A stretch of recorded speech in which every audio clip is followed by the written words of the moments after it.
Good morning, everyone. Thank you very much for joining us for this special edition of the Efficient Private Clients Market Call. Today with us, we've got two esteemed guests, so the Mayor of City of Cape Town, Geordin Hill-Lewis, as well as our Chief Economist, Dawie Roodt. Thank you very much for joining us, both of you. It's nice to have you here. Thank you very much for the Silo Hotel for hosting us today. It looks very wonderful. To get things started, Geordin, tell us a little bit more about yourself. Where did you grow up? Where did you go to school?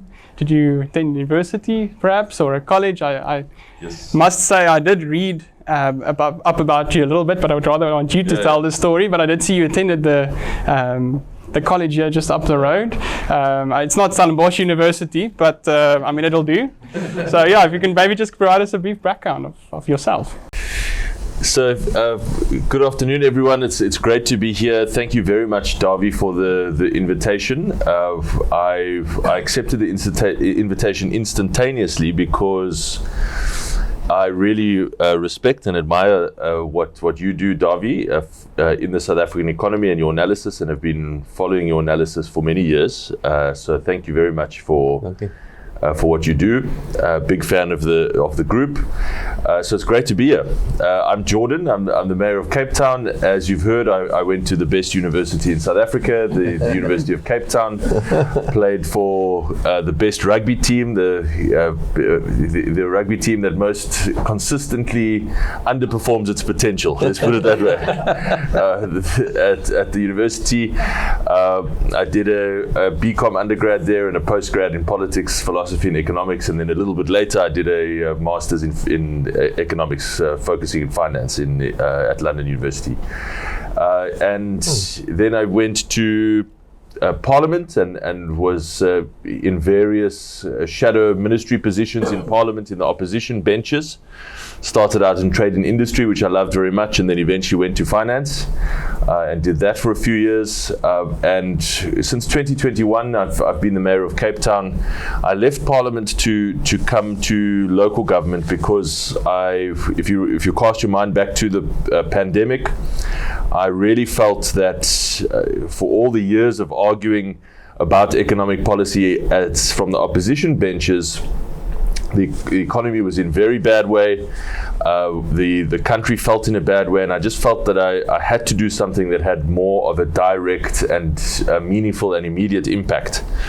I summarized the difference as follows. In Parliament, I used to wake up every morning as a member of the opposition. I loved my job and I took it seriously, but I used to wake up every morning and say, what can I say today? Here in Cape Town, I wake up every morning and say, what can I do today? And for me, that is a big difference. And I find it very meaningful to do that. So that's me. And I have a beautiful 9-year-old girl, and I'm married to Carla, and we live on the other side of the bay. So for those watching online, we're sitting on the... Don't give away your direct address. I don't think that's a good idea. Your security personnel might hate you for it. We're sitting here at the waterfront, but I can see where I live from here. Seeing as you're such a big admirer of Dawie and his views on especially politics and economics, I think, Dawie, would you mind giving us just a quick brief overview of the medium-term budget policy statement? Can I just ask you who decided to spell your name like that? I must thank my parents or not thank them, as the case may be. I don't think that I have ever yet been in a class since grade 1 where the teachers ever got my name right. And I can't really blame them. I've got a Welsh spelling, and most of my family on my mother's side were Welsh. And my grandfather was very proudly Welsh, so it's left me with a bit of a difficult spelling, but there it is. All right, the medium-term budget policy statement. I like your comment about the local authorities are the doers, while the guys in Parliament are the talkers. And that's pretty much what it is. But the Minister of Finance talked a lot yesterday, and he spoke about the medium-term budget policy statement. And I think if you summarize the medium-term budget policy statement, I think first, a very important comment to make is this is not the budget. This is the Minister of Finance's opportunity to sort of update us on what's going on in the economy, what's going on with state finances. And so everybody expects the Minister to make some sort of announcement. And there were a couple of announcements, but it's not. This is is not the platform to make significant changes as far as fiscal policy is concerned. That is for the February budget. So a few things that are important. The most important one is the whole thing deteriorated. And remember, it's a comparison between what the Minister of Finance said in February compared to where things stand today and what the outlook is like. And the Minister of Finance basically told us that what he said in February is not going to come true because the economy is weaker, tax collections are under pressure, the fiscal deficit is going to be bigger, blah, blah, blah. And in the end, we are not going to consolidate the fiscal accounts. This year, we're probably going to wait another 2 years or whatever, and in 2 years' time, he's probably going to say we're going to wait another 2 years. So the point is that the debt to GDP ratio is at very dangerously high levels. A few specific comments that the Minister of Finance did make that I think is worth mentioning. One is he's trying to get rid of a lot of state workers or civil servants, and he's sort of bribing them to retire earlier. I think that's a bit dangerous because I would like to know what you think about that, because he's getting rid of the experienced guys and going to put in some new guys. The reality is the wage bill is far too big in South Africa. We have not too many civil servants, but they're not very efficient. We have to admit that, and that costs us a lot of money. He did make some comments about the local authorities, and I want to ask you specifically about that, because at the beginning of this year, the Minister of Finance introduced a process whereby the local authorities can repay their debt to Eskom. There's a huge amount of outstanding debt, something in excess of 80 billion at the moment, the local authorities. And that seems to be not going that well. There are one or two local authorities that are actually quite successful in that. I don't think Cape Town is part of that. I'm going to ask you about that. We owe Eskom not a single rand. You're not part of that. Not one That's rand. not good management, by the way, because if you did owe them some money, the Minister of Finance would have given you some money. That's exactly what I said to him. Anyway, so the local authority is a bit of an issue, and that's not very successful. What I did like is of course, not more money to state SOEs, but I think there will be more money to the SAEs. I must say that, and this is getting my little small knife out here, and that is we have a so-called government of national unity, and you and I both know that this is a coalition. Yes. It's not a government of national Correct. unity, but okay, let's call it that. And I listened to the comments of the DA about the medium-term budget policy statement, and it's very clear to me, listening to the comments of the DA, they are the saving grace, if it hasn't been for the DA. But of course, that is not the case. The budgetary process is a rolling budget that we have, and the DA is trying to take credit for not bailing out the state on enterprises. They're trying to get credit for just about everything, which is just not true. The reality, the DA did not have much of an say in this medium-term budget policy because it's a process. They couldn't have made much of a difference in any event. So I guess my first question would be, is that what do you think of the so-called government of national unity? I think it's the best that could have happened to us in South Africa. Yes. The financial markets are reacting positively. Some of the new brooms, some of you guys, new ministers, are doing really a good job. And the financial markets, of course, that will spill over into the real economy and support economic growth. But still, economic growth is just over 1%. I mean, come on. And we all say it's a good budget. Yeah. So, I mean, the GNU is difficult but essential for South Africa, and you are right, it is a coalition government. The GNU is a branding trick to make it easier to sell to ANC voters, but it is a coalition government, and you know, everyone sensible knows that. It comes with immense difficulty. These are two parties in the main. There's a few other bits and pieces parties, but it's two parties in the main, and there's no love lost between them. We disagree fundamentally on a huge number of things.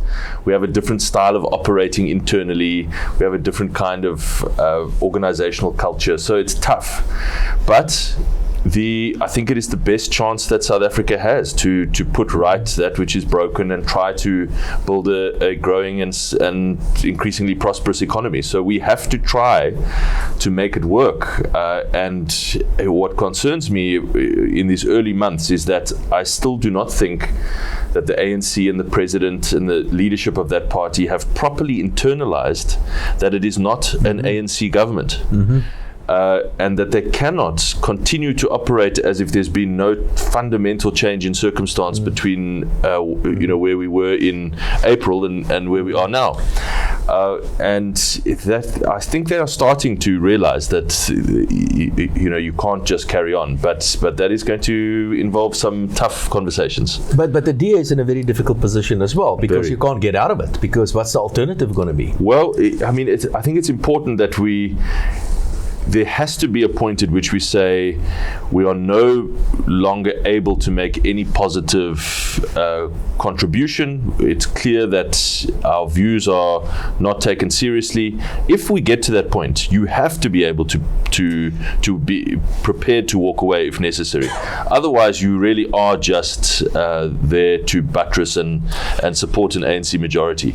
So yes, you are right. The alternative for South Africa, in the words of the president, I saw he said this in a public, he said that the alternative is too ghastly to contemplate. I agree with that. It is too ghastly to contemplate, but at the same time, that is all the more reason why they have to see it as a proper partnership, not just a continuation of the status quo. We should talk about the local authorities, because that's very important, but I just want to get your view on this, and that is that there must be a line in the sand. You can walk away once only.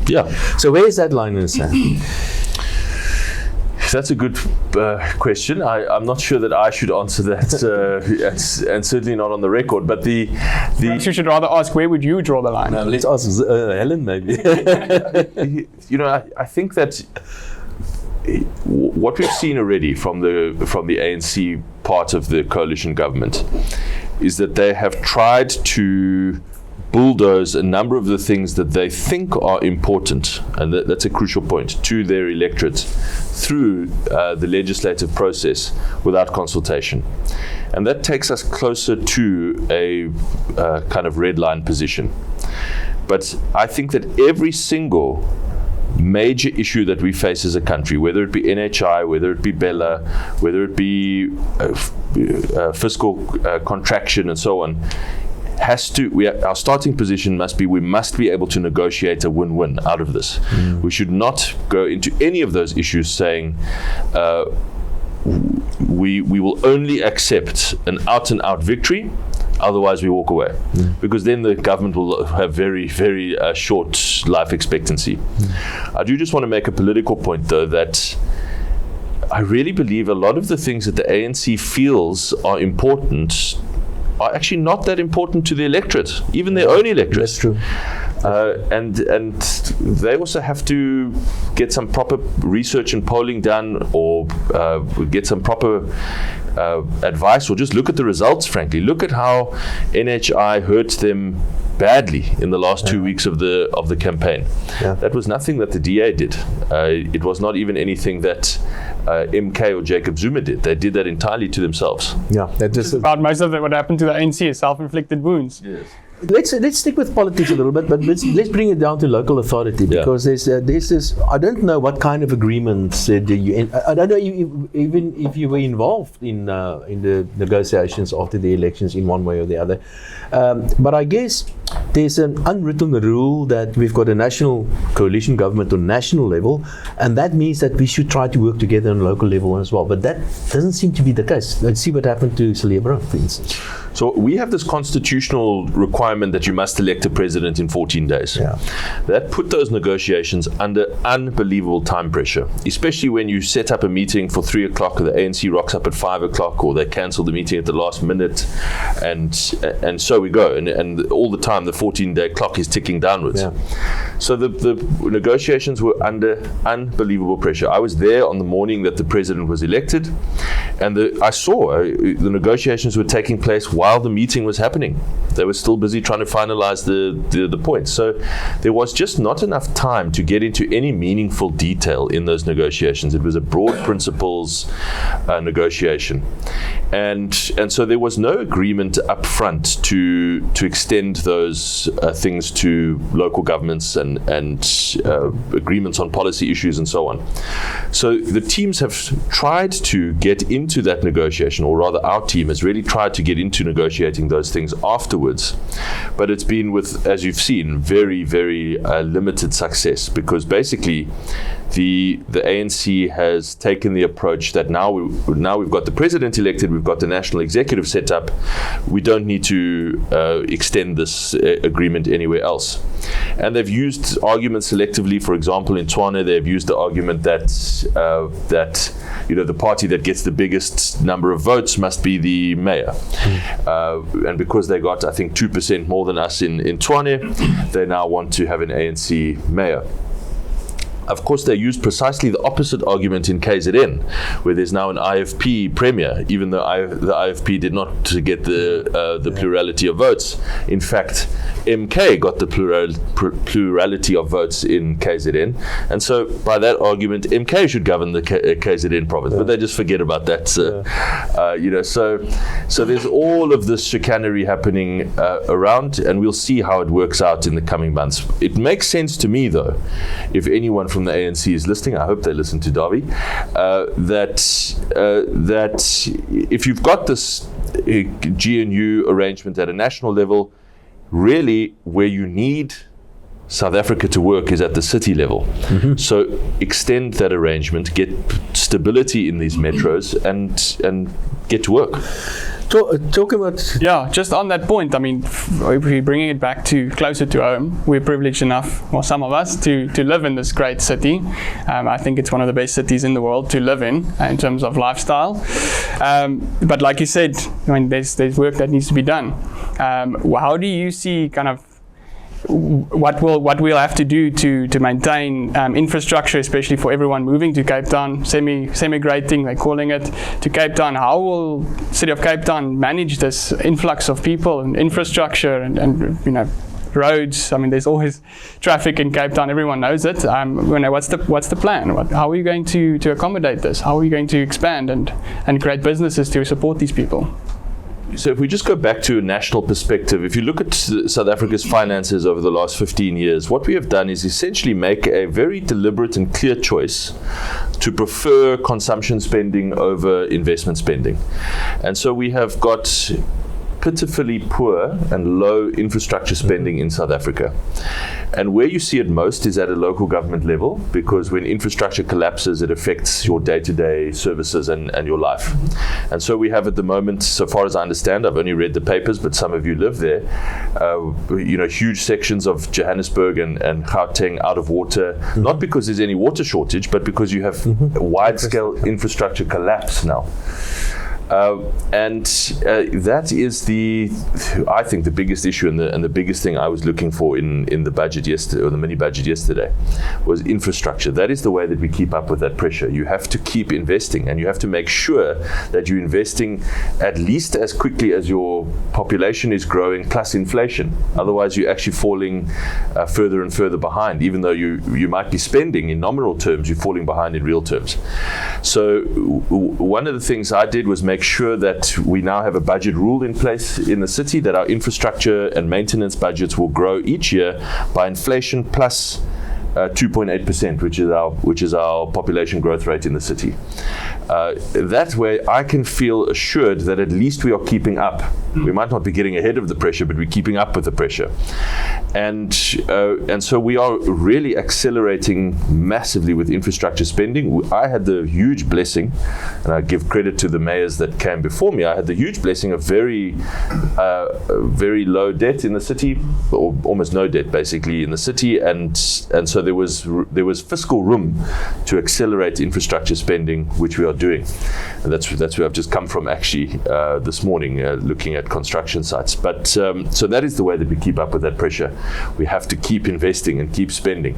The problem is actually the rate at which we have to do it is no longer achievable for cities.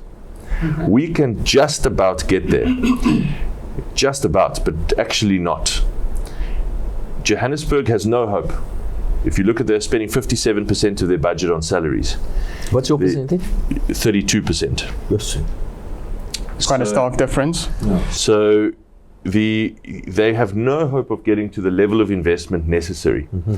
So you are going to have the state step in to help our major cities invest in infrastructure.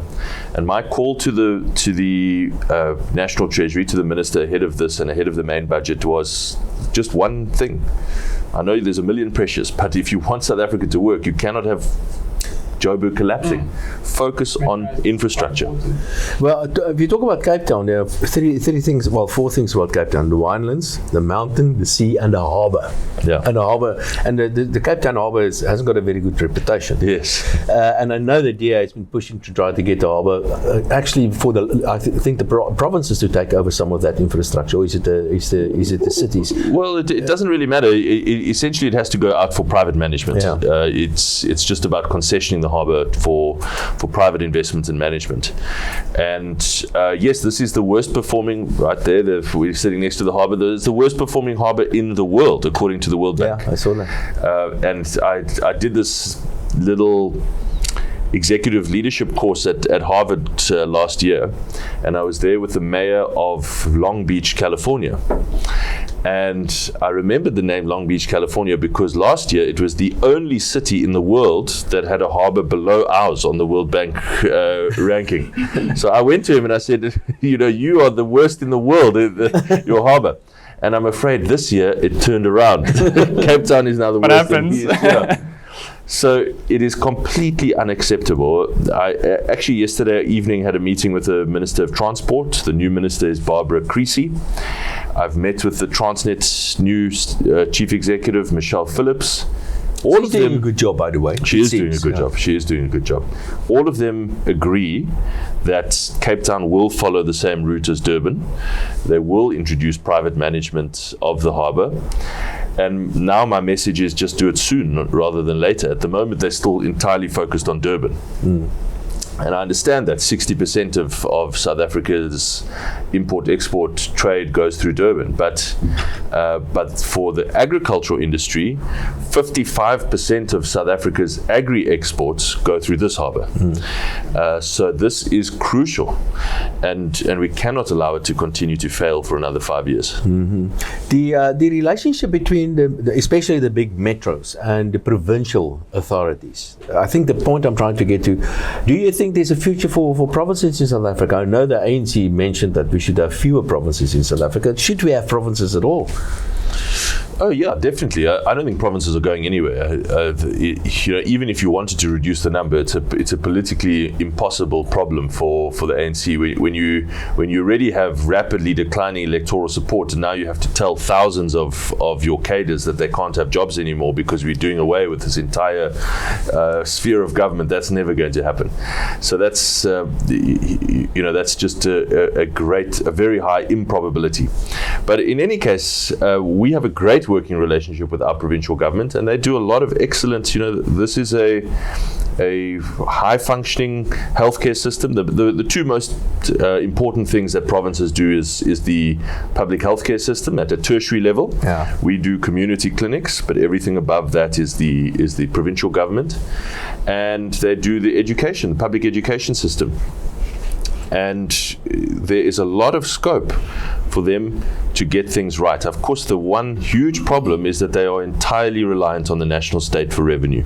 They have no revenue-raising powers of their own at all, except for gambling taxes, which is tiny. And this puts metros in a very much more advantageous position, because around about 75% of our income is raised from Cape Town, and only about 25% of our income comes from the national state. Via the provinces or directly from the national? Mostly directly. Is it? Yeah. What's the job of a local authority? I think the local authorities are the most important authority out there, because they're supposed to give you electricity and water and a pavement. And as a business or as a normal individual, that's your first contact point with the local authority. Yes. So if you look at your priorities, you mentioned infrastructure. That is important for you, but I guess there's some other sort of infrastructure related stuff. Cape Town especially is known for its also trying to get off the grid as well. So how's that project going? Well, this word resilience, when I was elected mayor, I thought I think that the biggest priority is how do you make yourself resilient against state failure. And this is what all of your clients, most most of the middle class in South Africa and the upper middle class have spent the last few years doing. How do you build resilience in your own family against all the aspects of state failure that we have to deal with in this country? Whether it be crime, whether it be load shedding, whether it be dysfunctional transport system, all of that. We have found ways, in the most wonderfully South African way that we always do, we have found ways around all of that. And that is the reason why we have no load shedding, by the way, not because of anything Eskom has done. So when I took over the city, I thought basically we have to take that from a household level to a city level. We have to make ourselves resilient to state failure. And the way that we do that is, start investing in our own infrastructure at a pace that we know is required to ensure success, get ourselves off of Eskom reliance as quickly as possible so that we can stop load shedding in the city, do our own thing on crime as quickly as we can. And so we have started to do all of that, and the word that goes through all of them is resilience. How do you be resilient to a failing state? Now, since then we've had the end of load shedding and touch wood, the end of load shedding, and we've had a new government in place and so on. But that basically is still our overarching strategy, because even if load shedding never comes back, the next crisis is the extortionate price at which Eskom is charging us for their power. So the more that we can reduce our reliance on Eskom, the better for the local Cape Town economy, the more we can bring down prices. Sorry, Dawie, just on that point, I mean, what is the plan for getting more, getting further away from Eskom? Are we investing in our own type of electric generation, or? Yeah, so we are buying power at utility scale from independent power producers. That's our biggest intervention. I had this debate with our city electricity engineers, and I know exactly where Dawie will support me in this debate, because I said the IPPs will do this much more efficiently and more cheaply than we can. They said, no, we must build our own power stations. We can do it more cheaply and efficiently. I said, okay, I'll tell you what. We'll get 500 megawatts from the market. We'll do 100 megawatts of our own power, and we'll see it as a living experiment. Let's see at the end of it who wins this efficiency argument. I know who's going to win, but anyway, so we'll do that. So we're getting a little bit of our own power. We then also made it much easier for people to invest in solar and sell back to the grid. So we get now 118 megawatts from Capetonians, businesses mainly, big shopping centers and so on, that sell back to the grid. And the most important thing, every one of those megawatts, all of the megawatts I've mentioned now, all cheaper than Eskom. All cheaper than Eskom. And the price coming down all the time. Now obviously when you add battery storage, it starts to become pretty much similar to the Eskom price, maybe even still slightly above, but battery storage prices are also coming down. So really we're just pursuing that program as fast as we can. So what percentage you still buying from Eskom? Do you have a number like that? No, look, we use 2,500 megawatts at peak, at evening peak. So the city is a huge customer. So even when we have 500 megawatts, it'll still only be about 20-25% of our peak time use. But the point is here, the first point was to get rid of load shedding. We wanted to get up to stage 4 protection. And thereafter, we will carry on buying so long as we can get it for cheaper rates so that we can reduce our Eskom bill. So what about the point that you're only looking after the rich people and the well-off areas where you put in infrastructure? What about the poor people? There was some comments about that as well. You mean on electricity? No, I'm talking about generally. Oh, generally. Okay. Well, I mean, I hear that often, but I always invite those people to just come around and spend some time in Cape Town, where I was this morning. I've just come from Philippi, an informal settlement called Kosovo, where we've just completed. I went to go see the kind of sign off, the final completion of a stormwater upgrade that has made a massive difference to that community, and a quality of life improvement that's obvious and visible immediately. This morning, before Kosovo, I was in Hanover Park, where we are doing our new bus lanes, our beautiful new bus lanes, all the way through Hanover Park to deliver standalone bus infrastructure that will provide much better functioning public transport. So I always say, the huge majority of our investment goes into poorer communities. The huge majority of our safety investments, our boots on the ground, it's exclusively in poorer communities. The huge majority of our the social support that we offer is in poorer communities. The free services that we offer, billions and billions of rands in free services, and that is the biggest financial issue that we face, is how to do that sustainably when you've got more and more customers requiring free services. It's all in poorer communities. So that is a convenient political narrative that will keep getting repeated over and over again because it's politically helpful to repeat it. Yeah. So I don't expect them to ever stop. We just have to get on with our job and make sure that people see and feel the difference that is being made in those communities. And I would just say one last thing there, that we actively go through our budget and put our departments under pressure, put our engineering departments under pressure to delineate exactly where are the informal settlement projects that you're going to be doing this year. Are they adequate? Are they sufficient? Do they have enough money? So we are constantly driving the attention of the organization, despite the pressures that they face. The young project manager, I'll tell you this very briefly, the young project manager who I've just spent the morning with in Kosovo, for the last 8 months of the construction of that stormwater project, has had 4 massive security guards around him all day with huge rifles that we've had to pay for, because he's doing a life-improving stormwater project in a township. This guy is just about ready to crack under the pressure of going to work in that environment every single day. And yet we are constantly doing more and more projects like that. So the pressures are immense, but we will keep going. You spoke about the public-private partnership and how private sector will be extremely important. I'm glad you share our views on that as well.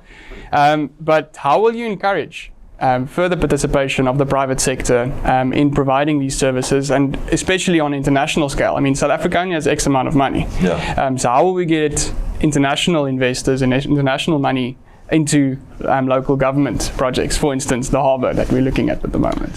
So there's no shortage of appetite. The problem is the cost of capital, which is far too high in South Africa. So I'll give you an example. We're building a water recycling plant in Cape Town.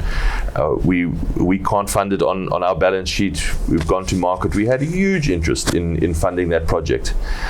But the problem is, because of South Africa's risk rating, because of the risk rating assigned to local government in general, we are financing those projects at like 11.5%. Now, it's all well and good for us to sign and say, sure, we'll take that money, but ultimately everything has to be repaid by the public. So the consequences of taking such expensive capital is that you're going to see tariffs rise steeply in future years. Because all current borrowing is future taxation. So that is my biggest concern. We have to bring down the cost of the risk premium for South Africa. Cape Town, I have this fight with the ratings agencies all the time. Cape Town is in a different financial universe to Johannesburg, but according to them, we have the same risk profile. It's nuts. Yeah. See, spoken like a real economist. Borrowing today is tomorrow's taxes. Yeah, correct. That's exactly what it is. I want to get a bit of a sense of your leadership style. Now, at the Efficient Group, for example, every Monday morning we've got a meeting of the senior guys. We go through everything and talk about everything before the work starts, by the way. So how do you do that? How do you manage your executive team? When I started, I read this book called Duty years ago, long before I was mayor. Robert Gates was the former Secretary of Defense in the United States under President Bush Jr. and then President Obama. Very highly respected Secretary of Defense. He wrote this book called Duty. I recommend it. But there was this one great thing. He takes over this organization, the U.S. Department of Defense, which has a bigger budget than like 90 countries' GDPs. and he's now in charge of this organization.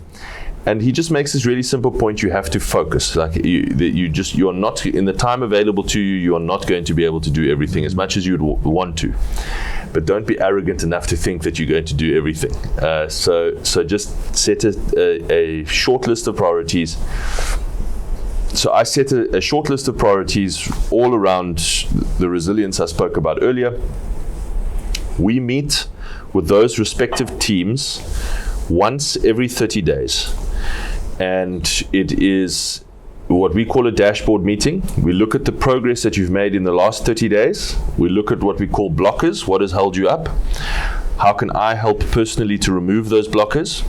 And then what are you going to do in the next 30 days? And we do that on a continuous cycle. We've been doing it for 30 months now. And you it's a very simple system, but it delivers huge progress. I love this quote from I always remember this quote from The Lion, the Witch, and the Wardrobe author, the Narnia author, C.S. Lewis. C.S. Lewis, yeah. He says, day by day, nothing changes, but when you look back, everything's changed. And I think that is such a powerful lesson in leadership, because sometimes you're in the weeds and you feel like, sure, I'm struggling to make progress here.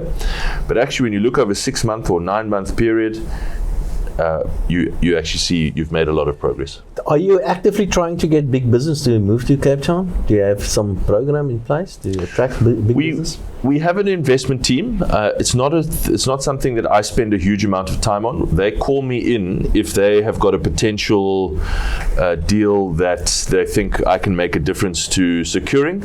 They will call me in at that point. Otherwise, they go about their business. And there's a huge number of businesses moving to Cape Town already.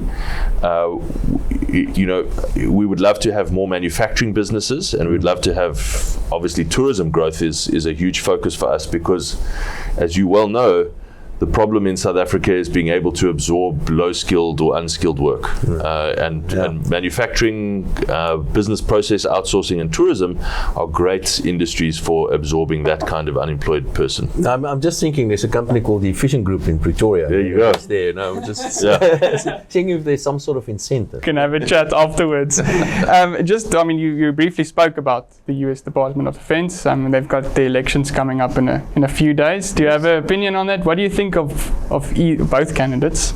Or if you can call them candidates, then what's your view and what do you think will happen? So I would traditionally describe myself as a Republican. I believe in kind of common sense fiscal conservatism. I believe in the power of markets to deliver prosperity and greater well-being over time. But I find myself totally alienated from the current Republican Party. There's no way that I could ever see myself currently voting for them. I think they have gone down a divisive and destructive path that has it's also just not really republicanism. At a policy level, they've become protectionist. They're obsessed with culture wars. It's not my kind of politics, and also they have a candidate who is completely free of any ethics. So I would not be able to support them.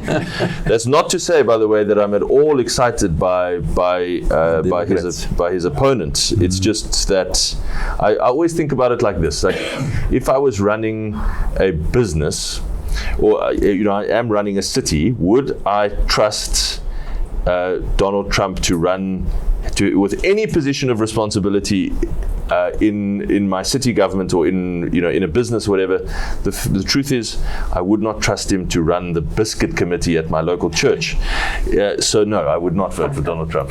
And Kamala Harris, would you rather than? I'm not excited by her at all. I would vote for her purely as a protest against the ethics-free, values-free, dishonesty and lack of integrity of Donald Trump. But I don't think, I might also spoil my ballot, which is probably what he wants me to do so that he wins. But I get it. So it's a difficult thing. But then on that topic, growing of the younger generation, especially, political leaders have been quite polarizing of late, and politics hasn't. I don't think it's the first choice for a lot of younger people, especially to choose as a career. What made you decide on getting into politics in the first place?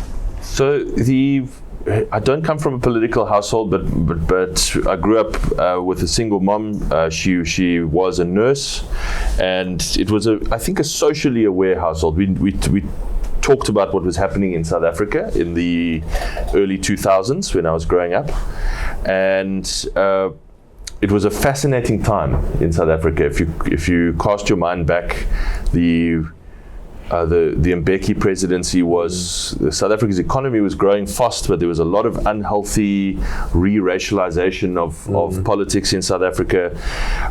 So it was a really interesting time. At school in Edgemead, I was in debating and public speaking, and then, like so often, some key teachers make a big difference in your life. I had an English teacher who handed me a copy of Alan Paton's book, Cry the Beloved Country, and it was for a young teenager who didn't really know much about apartheid or South African political history.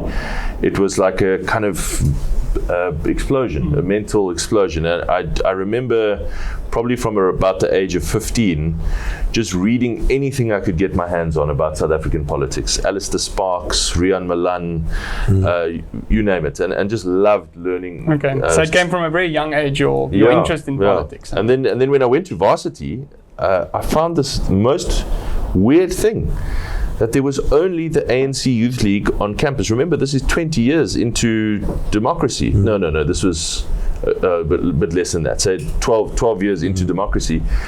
There's absolutely no other political voice on campus, only the Youth League. So that's where I started the DA Students Organization and built it up. Oh, you started it? Yeah. Okay. Built it up from there just to have a kind of liberal political voice on campus and have an alternative for students to hear a different perspective about South Africa's future. And I think I'm proud of that. I think it was the right thing to do, and it's now a great organization that wins a whole lot of student elections.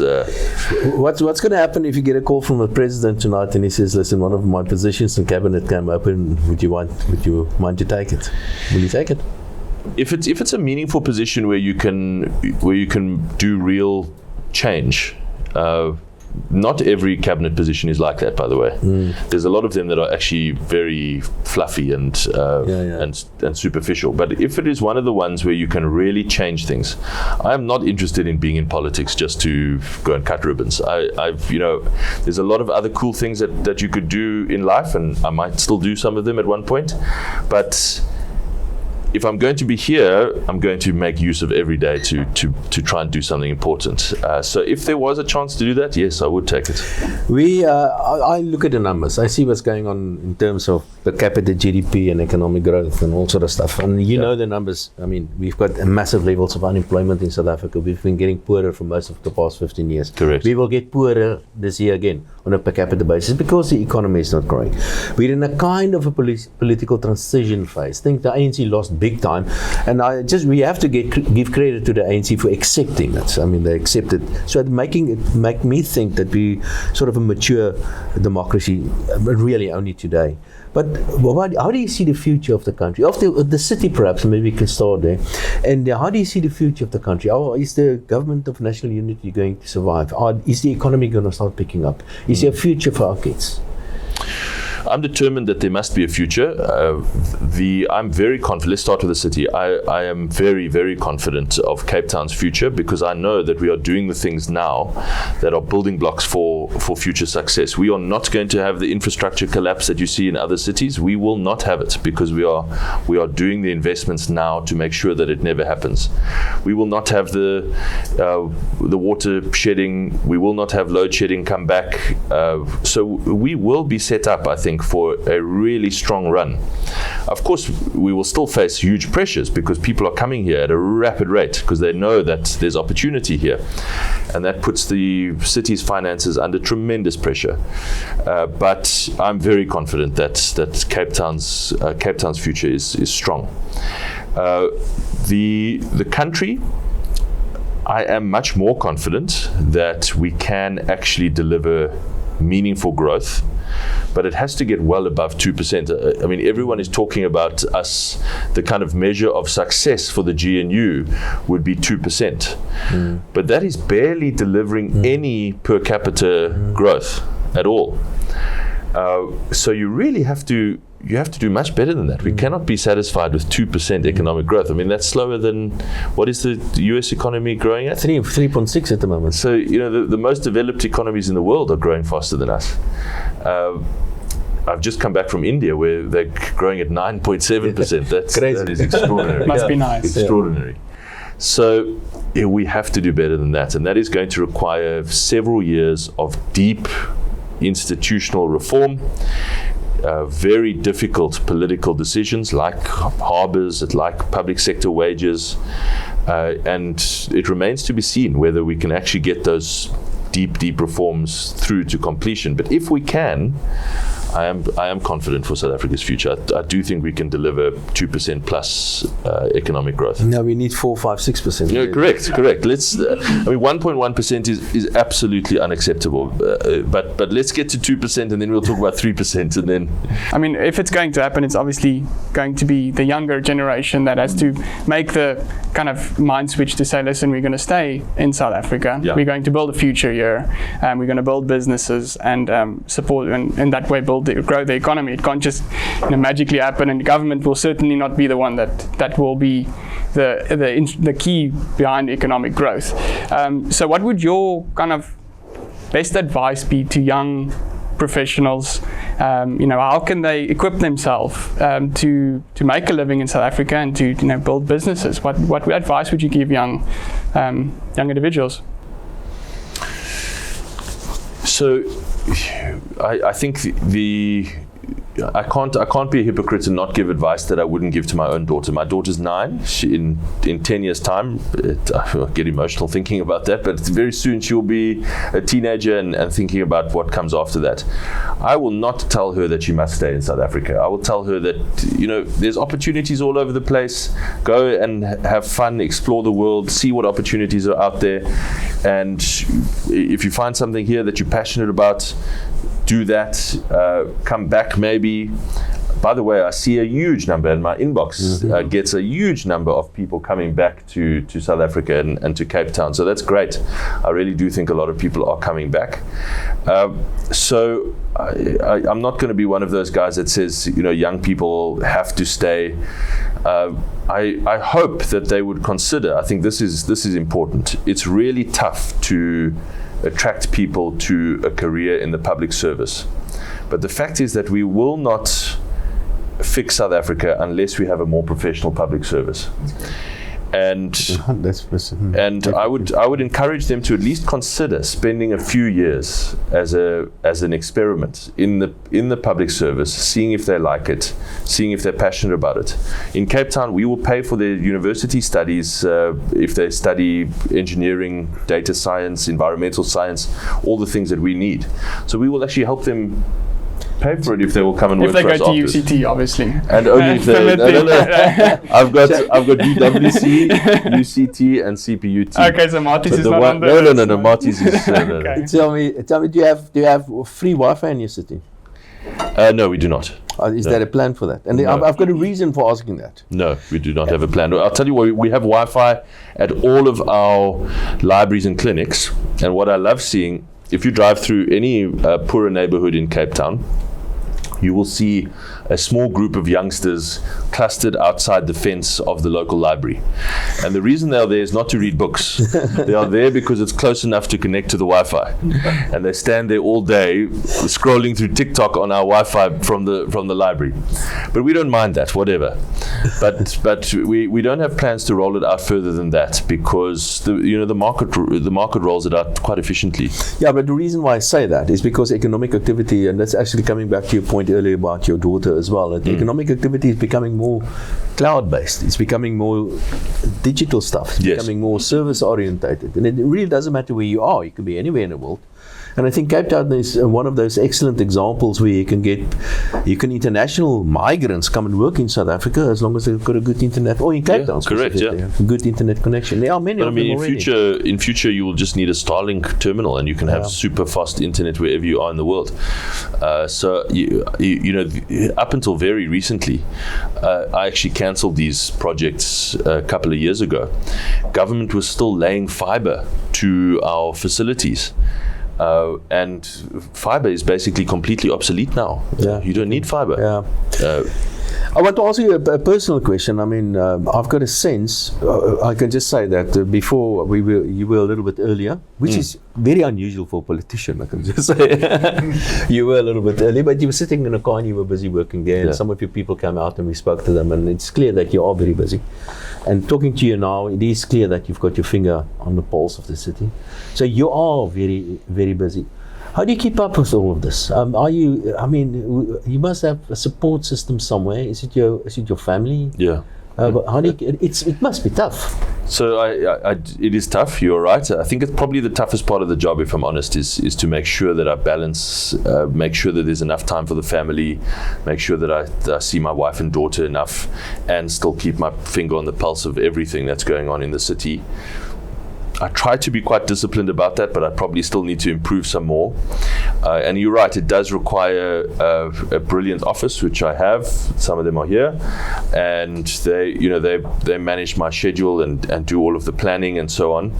And it does require a supportive family, and probably 4 to 5 nights of every week I'm out until 9 or 10 o'clock at night. I try to make sure that 3 nights a week I'm home in time to spend some time with my daughter before she goes to bed. And a promise that I made when I was first elected was that I would take her to school every morning, and I've so far kept that promise for going on 3 years now. That every single morning that I'm in Cape Town, I take her to school, and that 45 minutes is very precious, because that's very often the only time that I have. So that all helps. It also helps that I read everything. So what do you mean by that? Is it like when you go into a meeting, for example, do you actually go through the documents? I read everything, and I do, because I worked for 5 years for Helen Zille, and let me tell you, that's the coolest job I've ever had. Helen was, Helen's rule, she would always try to be the most prepared person in the room, and I really try to emulate her. I don't think I'm nearly as obsessive as she was, but I try to read everything and try to have proper, good, interrogating questions as to get to the truth of something. And I'm lucky that I have good memory of what I read. So I can read something and 3 days later do a meeting and still have all the questions fresh in my memory. That helps a lot, because what happens in government, and I saw this in Parliament for years, which is why I'm so obsessed with getting this right.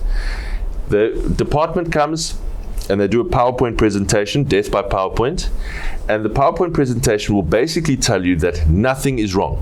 Everything is perfect. You can just relax. Don't bug us, we won't bug you. That's what the civil servants will always tell you. And so you basically have to say, I don't want the PowerPoint presentation. I want the actual documents. I want to read them myself, and we're going to get to what's actually going on. And then you also have to do one other thing. You have to get in your car and go and see, because you will not really understand what's going on until you get to see it for yourself. So those lessons Helen taught me, and I try to emulate them every day. Wow. Thank you very much for your sacrifice. I mean, it is a big sacrifice, and I mean, we do appreciate it. I think I'm going to open the floor for some questions, if we've got some questions from someone around the table. If not, I mean, I've got my mobile phone here. Like Dawie said, we are interlinked, and again, we have access to Pretoria and all over South Africa. So if there are any questions, I mean, please shoot away if there's anyone from the floor. Okay, just stick up your hand to see if you can get some. I just want to ask you something else, if I may. Cape Town is known as a very well-run metro.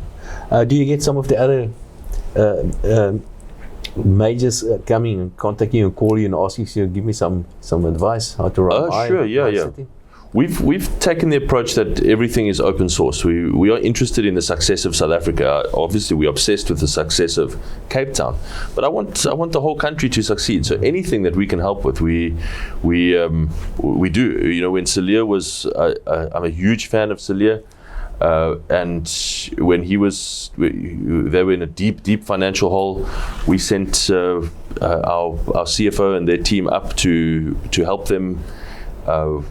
We've sent teams to even not DA to ANC run municipalities to see what we can do, and to Nelson Mandela when they had the water outages there. We sent our Day Zero team there.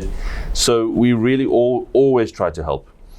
Sometimes, obviously, the things are beyond help, I'm afraid. Like this, I remember I went to this. You mentioned earlier this debt forgiveness plan that National Treasury has for those municipalities that owe Eskom, and I was in this meeting of mayors in Pretoria, and they were telling us about this debt forgiveness, but it doesn't apply to me because we don't owe anything. But I was sitting next to this mayor from a municipality in Mpumalanga. I said to her, it's quite ironic because most of the power comes from your municipality, but you owe Eskom so much for it. She owes Eskom 8 billion rand. And this is not a metro, this is a small municipality. I thought to myself, I don't know how you sleep at night with that kind of outstanding debt, knowing that they can just cut you off, and they're probably within their rights to do so. And so, you know, sometimes it's just beyond help. There's nothing, you must sort that out. Lucky you're not her.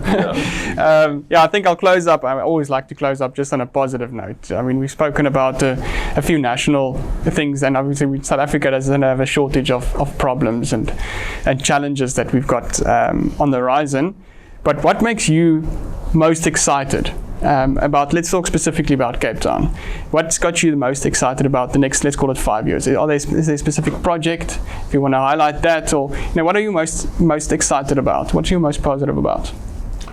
I can say, in as much as you should always take guarantees from a politician with a bit of a pinch of salt, but I can say with a reasonable guarantee that the infrastructure collapse you see happening elsewhere in South Africa will never happen in Cape Town.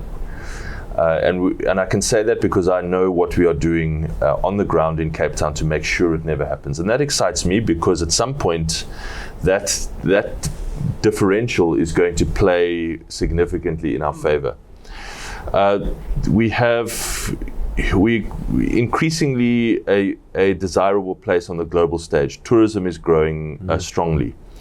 I think if I can just end with this, something that really excites me. There is basically no plan in South Africa anywhere else for how to deal with informality, with shacks. And so the truth is, in 30 years' time, we will probably still have huge informal settlements in South Africa. But Cape Town has the beginnings of what could work. And this is partly why I was in India to see, because they're much further along the path than this. This idea of supporting micro developers in townships. I know these private developers, private developers, to actually go and buy up space from shack owners in townships, convert those into small apartment blocks, and to do that in a way that connects properly to the city's grid, is done safely, that there's sufficient, fire protection and so on. That I think is very exciting, and I really want to drive that for a few years longer and see where we can get to, because I think it is the closest you come in South Africa to a plan to properly deal with informality. The state is never ever going to deal with informality. That is a non-starter. The public housing programs will never deal with informality. But it's always bothered me that there is a market failure in South Africa where there is all this pent-up demand for adequate housing, but it is not being supplied. And we're trying to address that market failure and unlock it and let private micro developers move into that space in a big way. And this is something that actually, to the extent that you are able to allocate capital, there are a couple of companies that are moving into the space in a big way. There's a company, for example, I'll just name one, but there are others, called Bitprop. Just Google Bitprop and meet those guys and see what they are doing in townships in Cape Town. It's very impressive, and they deserve private capital allocation. Okay, well, maybe that's a good guest we'll have for the next discussion. I mean, it's going to be very interesting to hear what they say. But Geordin, thank you so much for your time. We really appreciate Dawie. Always appreciate it having you on the market call today. Thank you very much, and all the best. Thank you.